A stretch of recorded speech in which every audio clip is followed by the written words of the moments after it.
Good afternoon everyone, it's Christine here. It's Saturday in Melbourne and I'm here to share my progress in finishing up the visitor prompt, garden visitor prompt for Roxy's Journal of Stitchery down the garden path.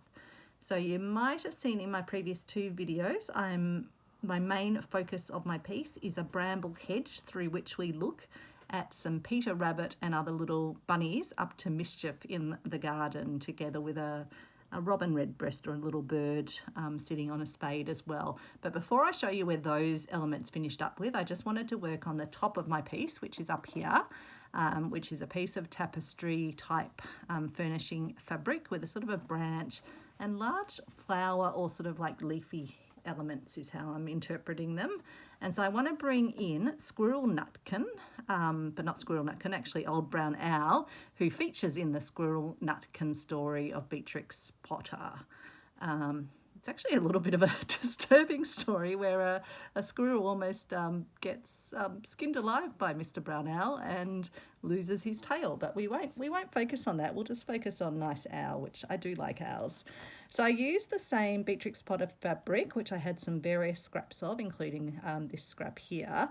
And what I've done is sewn around, and it's probably easier if I turn it over, sewn around to put little over stitches around the edge to, in a sense, needle turn the edges. But rather than doing the needle turn onto the fabric, I've done it before I put it on the fabric and also then just stitched down the extra bits of fabric around. When you're doing needle turn applique or this technique, you'll need to sort of cut in where you need to go around a corner, like where the book is and where his head is. So you need to do a little snip in, and then you just need to, fold it over to get the angles that you actually need there. So I'm thinking we'll put Mr. Owl up in the tree, sitting on the branch here.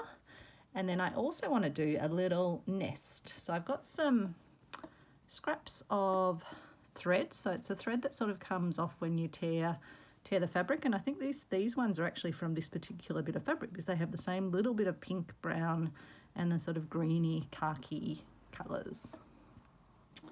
So I figured, I don't think I'd shown you in the other piece where I incorporated a nest how I made it. I think I just explained it, but I thought we could do that today. So I might get the nest element happening first. I've got some brown thread here tied at the end, not that it really matters too much. And what I'm going to do with my little threads is I'm going to fold them sort of in on themselves to try and get a little sort of matted effect. So I hope you're all having a wonderful day or a wonderful evening wherever you are. We've had a busy morning out and then we've come home this afternoon, and Alex is doing some gardening, not taking it too hectically. But just, removing some of the upper parts of some of our trees along the border with his sort of electric hand sawy thing. Got a big pot of beautiful bolognese on the stove, just with mincemeat and then lots of vegetables in it. So this one's got zucchini, capsicum, carrot. So for this nesty element, before I get too lost in talking about food, I'm just, after I'd folded all the sort of edges in to make that matty effect, I'm now just putting some stitches around to try and sort of make sure it's going to hold in place. And anywhere I've got sort of loosey threads around the outside, I'm just going to fold those in as well as I go.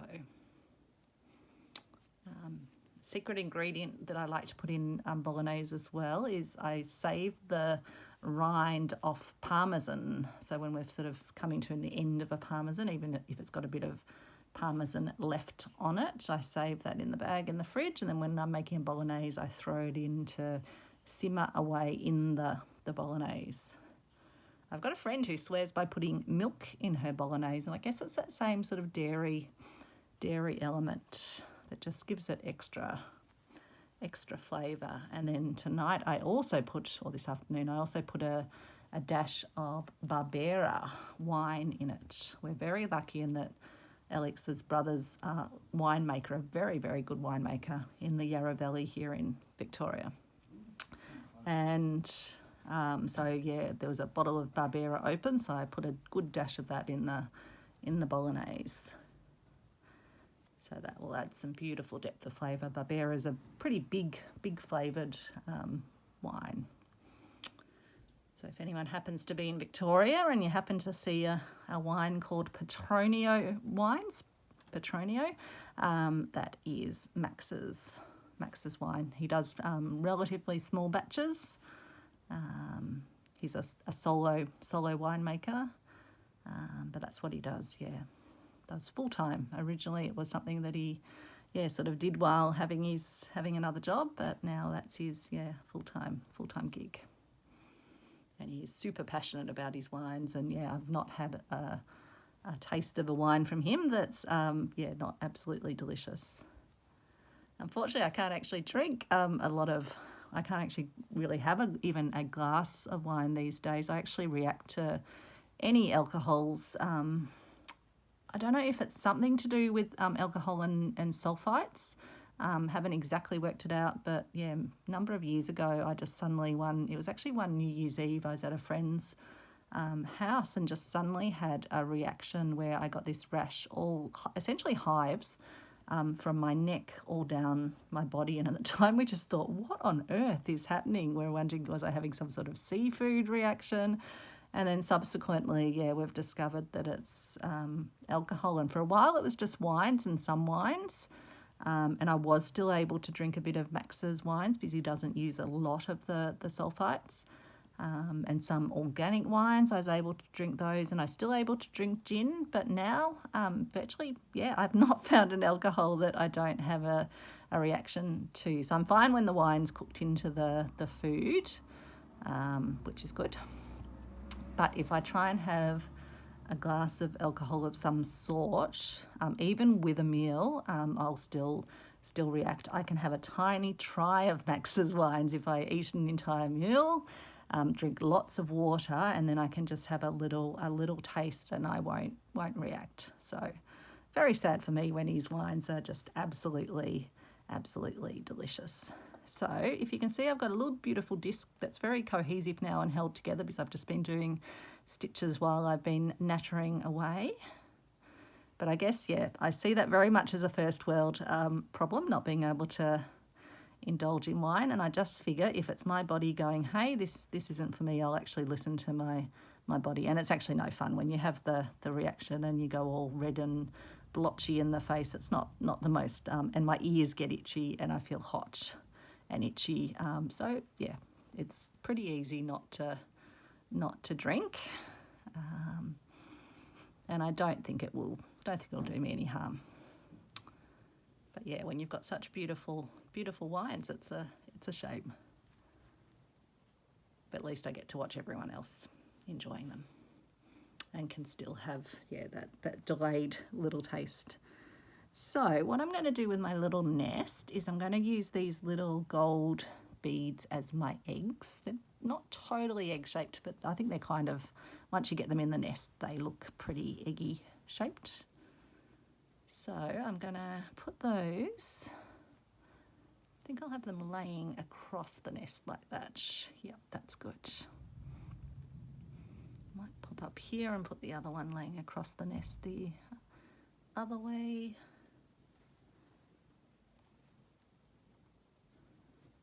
So I hope you're having a great day. I can't remember if I said that. I actually started the video a couple of times because I realised I wasn't even stitching in where the camera was recording. So there you go.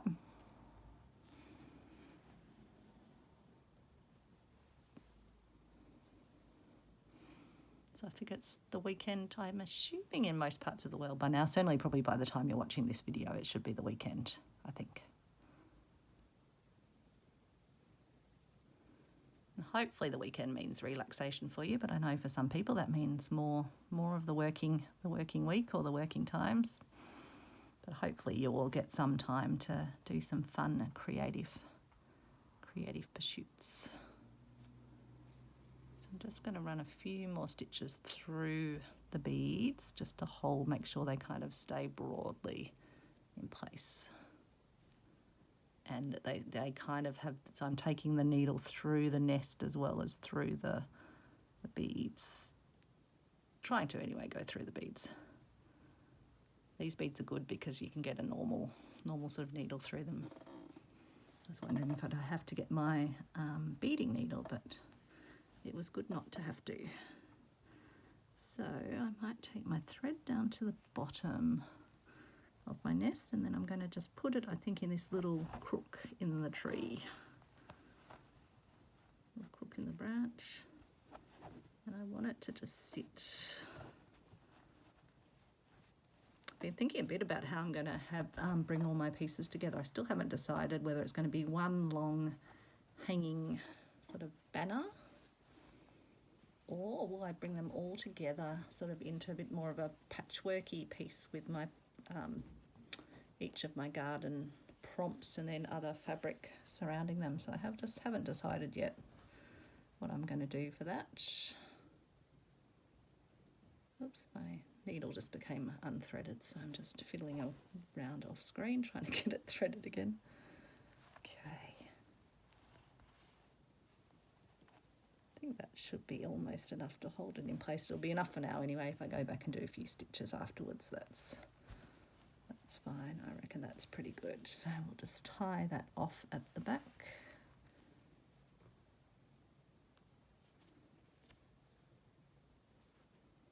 Pass it back through itself if I can. Oops.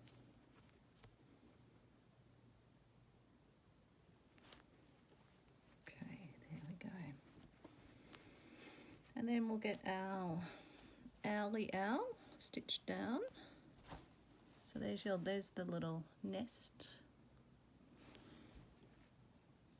And let's put owl sitting in the crook of the tree, I think. So apparently owls, they don't build their own nests in general. They'll either nest in sort of a hole in a tree, or they will take over other birds' nests and use those. So I figured this could be an owl nest, or it could be Mr. Owl just keeping an eye on someone else's nest. As I say, the story, or did I say that? I can't remember if I said that in one of the other videos, but the story of Squirrel Nutkin, yeah, it's a little bit violent with Mr. Owl being rather cruel to the squirrel. I think he just got altogether frustrated with the squirrel for telling riddles and not doing any of the work of gathering or bringing any gifts to him, like the other squirrels that brought him various food gifts to thank him for letting them hunt on his island or gather food on his island. So I'm just going to do more little over stitches around the outside as I stitch down my Mr. Owl. And having that fabric folded over behind also gives him a nice little bit of sort of sitting up from the fabric. You could even do a little sort of stuffed style piece as well if you wanted to put some stuffing in him and make him even more puffy. So for the stitches, I'm just popping up inside the edge of the fabric and then just going down outside of the fabric to stitch him on. And I'm just using the same brown that I was using before, which I think just adds some nice little feature stitches around the outside of his. Sorry, the table's creaking as I'm leaning forward onto it. Why is it that everything in my craft room creaks?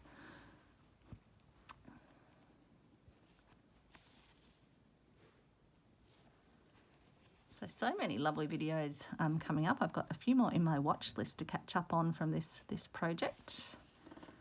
Corinne, I'm going to have a check if you've managed to get any videos up from your cruise, but I think I'll probably have a Hendrix to watch from yourself and from Susanna.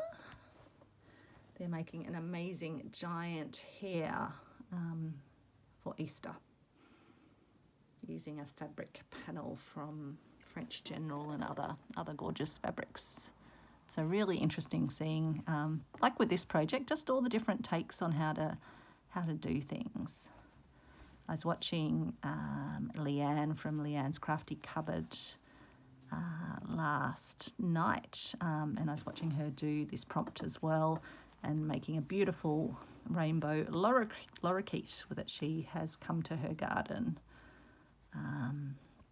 as well as the beautiful flowers and backgrounds. I was laughing because I was watching while I was finishing off stitching some of the elements that I'll show you in a few moments. And I was kind of listening while I was stitching, and I could hear her needle going up and down and up and down. And I looked up thinking, oh my gosh, I'm such a slow stitcher, and realised that she was actually, she'd fast forwarded some of her stitching. I kind of thought, no, this has to be fast forwarded, but yeah, it was very funny. I thought, my goodness, I'm a slow coach. I do tend to stitch quite slow because I just get into a nice relaxing mode, and hey, don't have to rush. It's called slow stitching for a reason. As you can see here, we're only part of the way around. And the table's still creaking, but that's okay.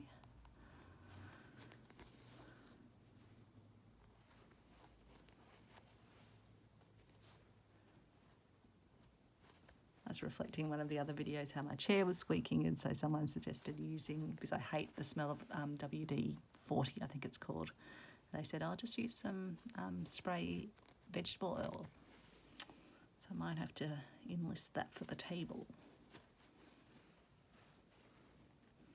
For my chair, I actually just ended up using some spray, it's a spray lavender oil in it. That seemed to stop the chair squeaking, so could even use that, and then I get a nice lavender smell in the room, although I might find myself getting drowsy as I stitch tonight.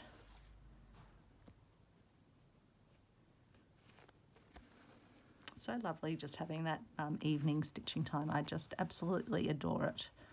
I get quite excited as sort of dinner comes to an end, and I know that I'll be able to sneak away upstairs and stitch away the evening.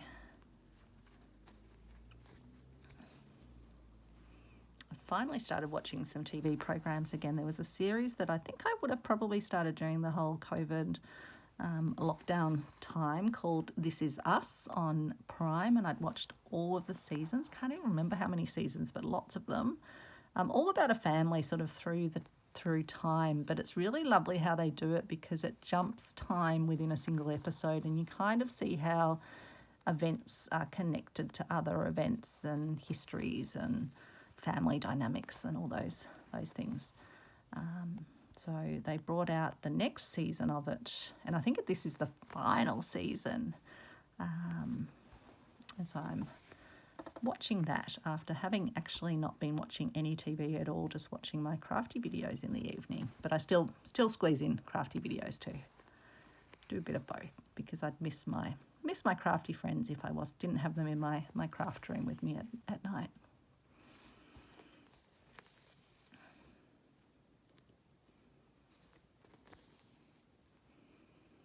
But I think I'll be soon through that. So if you're watching something that you think is good to watch, doesn't have to be about stitching, of course. Let me know in the comments. For those of you in America, I don't know if we get the same programs when you get them, but yeah, definitely throw me your recommendation. I can always keep an eye out for it. Oops, sorry, I just banged the camera, so probably just made you feel very seasick. Apologies. Probably don't actually need to be doing the stitches quite as close as I am around here, so I might just, because I think he is well and truly anchored down.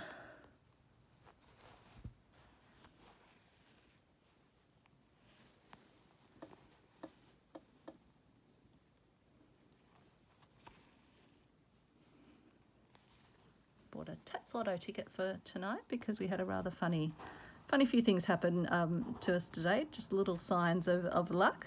I was cleaning up the whole table and I found this tiny little porcelain lucky, in fact an owl, a lucky owl. How funny that I'm now stitching the owl down.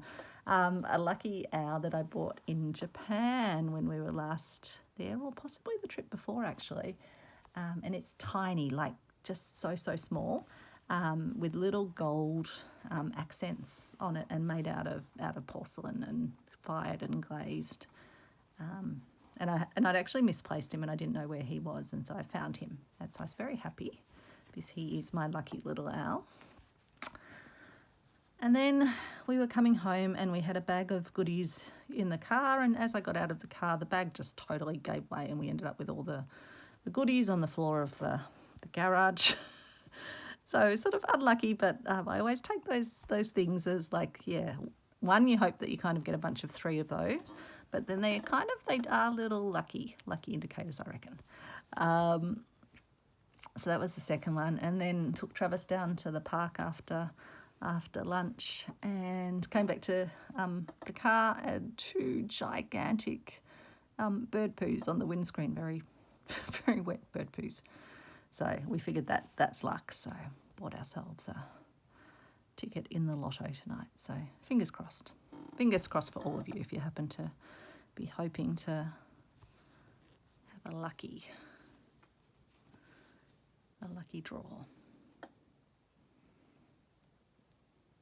And just this morning we'd been having a look at the real estate site for the place that we love to go on holidays, Bright in Alpine, Victoria, where we would one day very much like to live, but at the moment real estate prices are just ridiculous.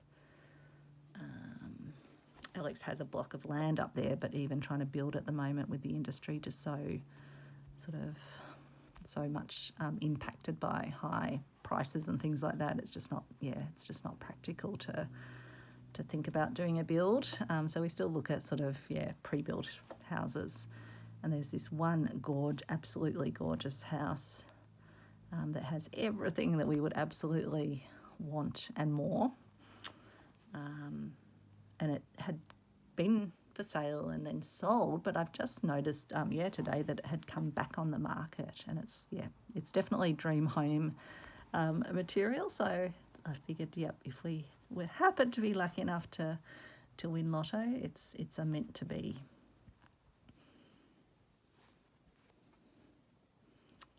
And if not, we're lucky anyway, and we have so much to be grateful for. So that's what I always remember. It's just a nice little cherry on top. Very big cherry on top, but yeah, a nice little cherry on top. So there we go. There's our little bird's nest with the 3 eggs in it. We've then got squirrel nutkin, and then let's show you down the piece. So I'm really pleased with how my hedge has ended up. I'll just bring you up a little bit, I think, because I want you to be able to see the full hedge. And let me just move this across. So the hedge starts down the bottom here, but what I want you to see is that I've been able to, by having the hedge sort of reinforced, because if you can remember, I used a layer of this waddy sort of material, and then I also reinforced around these edges by sewing fabric, the same fabric I used for the outer, around the inner area of it, and then making it sort of a bit frilly. So it's actually given me a beautiful standouty element, and so it really is like the hedge is sitting back from where the scene is then happening in the garden with my Peter Rabbit and my little bunnies. Now, as you'll see, because it's now sitting out, I was able to show more of my painting with thread and my stitching, and I was able to add little puffy bunny tails on, which I just used the stuffing from that padding. So let's just head up and have a little look.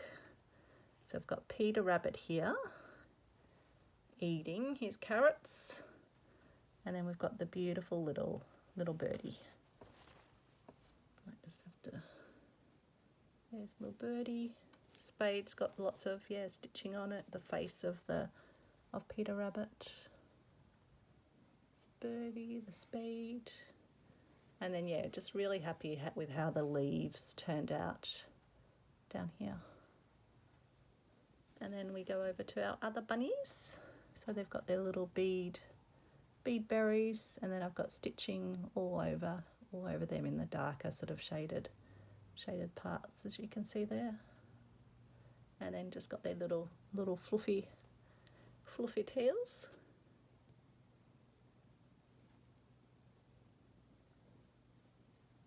And then I've got all my little roses with the bead seed in the middle, the darker Appleton wool, and then the slightly lighter Appleton wool around the outside, which hopefully you can see as well. And yeah, when I sewed it on down the bottom, I sort of kept it a bit frilly, so to give it again texture. But I just love how it is sitting out, and so it's like the viewer is really looking through the hedge to what's happening there. So just loving all the textural sort of elements of this piece. And then we go up and we can see the squirrel nutkin sitting in the tree and the little nest over there, and it really looks like his little eyes are looking over to where the nest is. So that's my piece. I hope you like it. I'm really pleased with it, and hopefully it might give you some ideas of something that you want to create as well. And so with the fabric pieces I had in here, I just stitched them down at various points to the backing piece. You can see the stitches for where I stitched them down, because I don't want them totally flat. I want them to still have a bit of movement, like they are actually within the scene. And again, if you really wanted to, when you were doing something like this, sorry, there's a black hair coming through, probably one of Travis's, you could even sort of like stuff some of these elements and have them coming out a bit more, but I still wanted to have that hedge being the main thing that was coming forward to the viewer. So just really pleased with that. It's a lot of fun, and I didn't know it was going to kind of sit this much up, so it was a kind of a happy surprise, which I find a lot of my slow stitching is. I start with an idea, then I add other things to it, and you've just kind of got to be quite adaptive, I find, because then you can really take advantage of those little opportunities as they arise. So I'll let you go. I won't keep you too long this time, and I'm saving this area down the front because who knows, I might use it in one of the other prompts, or it might be an area where I do the integration once I work out how all the pieces are going together. So I really did just keep the focus on my garden visitors. So have a great weekend, and I will speak to you soon. Bye everyone.